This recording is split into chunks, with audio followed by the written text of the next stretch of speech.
So what about the other 1% of the UFO phenomenon? Has there ever been legitimate sightings? As promised, we're going to cover this 1% in a future episode. But I'll share with you something a wise man once shared with me. Before we should start focusing on dealing with problems outside our world, we should first focus on solving the problems within our world. And before you can start solving problems within your world, you first have to solve problems within yourself and within your surrounding environment of family and friends. So basically what I'm trying to say is that we have priorities that we need to focus on first and foremost so we can successfully build our lives and our minds.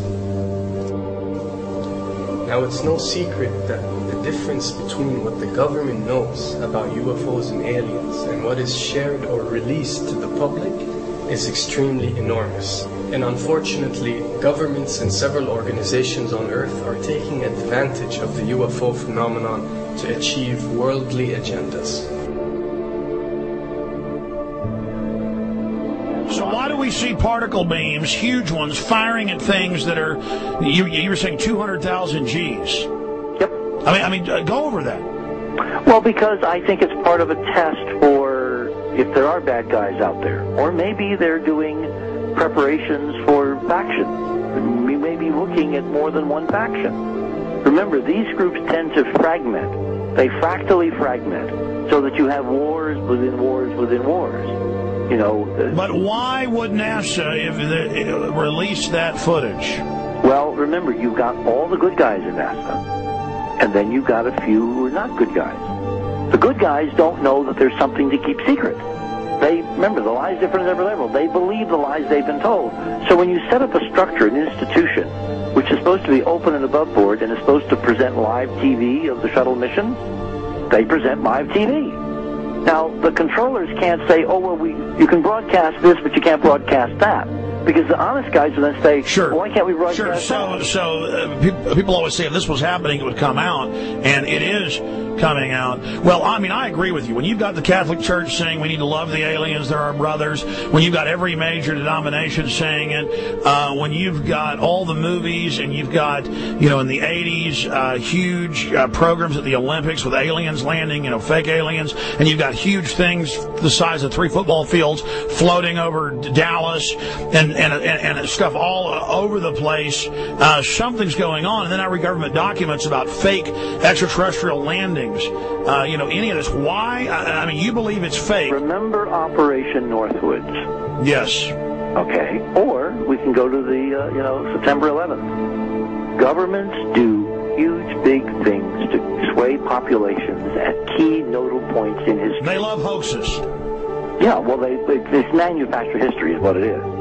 We are building, I mean, all my UFO friends, I need to shake them because they're so, frankly, they're extremely naive, Alex. They really believe we're building toward disclosure. I believe we're building toward a mass, carefully manufactured, fake event where ETs, who are really humans, who are really part of this secret clique, who are probably Nazis, who have developed and perfected their technology from World War II, which is why you've got to get, Joseph on. They are going to basically fake out the world. And there's an incredible window on the Nazi black ops programs, the compartmentalized, incredible high technology efforts that were being funded by the Nazi war machine, particularly toward the end of the war, in a desperate effort to win the war, and they fastened their hopes on several key technologies, some of which appear to be the control of gravity itself, which again is a separate piece of data from my work, which came at this from a hyperdimensional physics perspective. I mean, we know there's a lot of suppressed technology. I mean, 20 years after the B-2 bomber was already in service, they declassify it. So we have a lot of cases of that. We know there's a whole shadow government. This is technology and physics, Alex, that would make anything you think you know like a candle flame compared to a hydrogen bomb. This is a physics that literally allows you to rearrange time.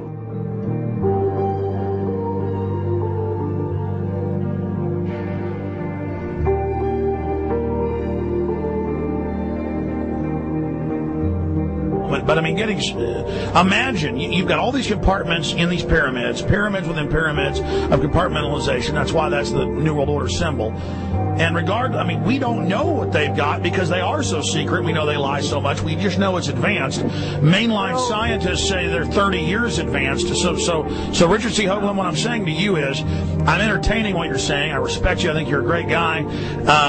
My only issue is, like you said, dealing with what we know they could be up to. The fact, Alex, we have done experiments. We have our own data. We have experiments now from the Soviet Union. 30, 40 years when the Iron Curtain came down, when Glasnost finally prevailed, a huge amount of stuff was declassified from the KGB as well.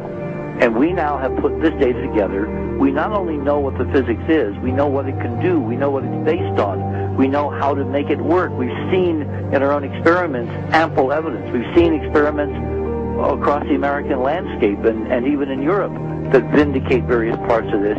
And the latest thing I'm working on, it looks like von Braun himself was deeply involved in some of this early physics experimentation, but they're keeping all the good stuff for themselves. The reason is that if we got access to the good stuff, if we got access to the technologies, the energy, we wouldn't be worried about $4, $5 a gallon gas or $10 a gallon gas. We would live like people are supposed to live, all 6 billion of us who could live lightly on the earth, Alex, with this technology. And live longer. Absolutely, and better, and you could live to 200-300 and have the virility of your 20s and 30s. There's extraordinary medical breakthroughs, there's extraordinary physics breakthroughs, technology breakthroughs, energy. It's all been kept away. Think about it. We're already on a planet hurtling through space, all these wonders around you, and you've been taught it's bizarre to question, and that's because there's so many kooks in the alternative movement who do talk about ridiculous, Hollywood-style green men, instead of really looking at the shadow government and all these crazy secret societies that are admittedly running NASA and the shadow government. Well, ladies and gentlemen, during this talk that I'm going to give you, I'm going to explain to you the history of this phenomenon, who the secret government really is, and I will name them by name, beginning group, the study group. I will tell you who they are today. I'm going to tell you what this is all about. I'm going to tell you who's selling drugs to your children, and I'm going to tell you why the United States government is afraid for you to find out what the truth is regarding UFOs.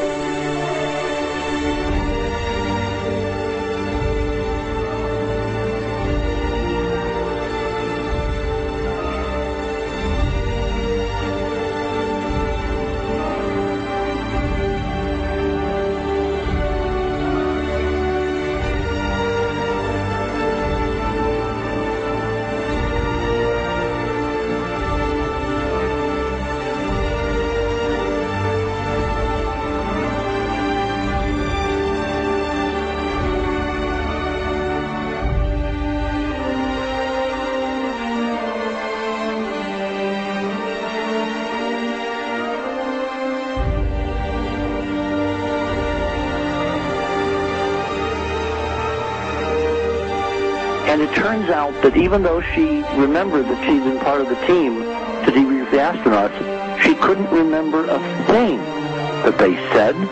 She couldn't remember why she no longer was working with NASA. She couldn't remember. In other words, her memory lapses were enormous, and I don't think they were sane, because we now found the same pattern in all the flight crews.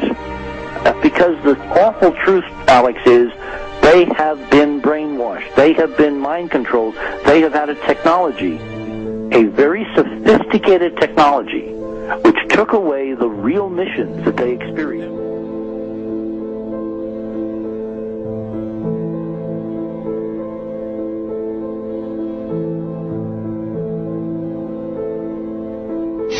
Sorry.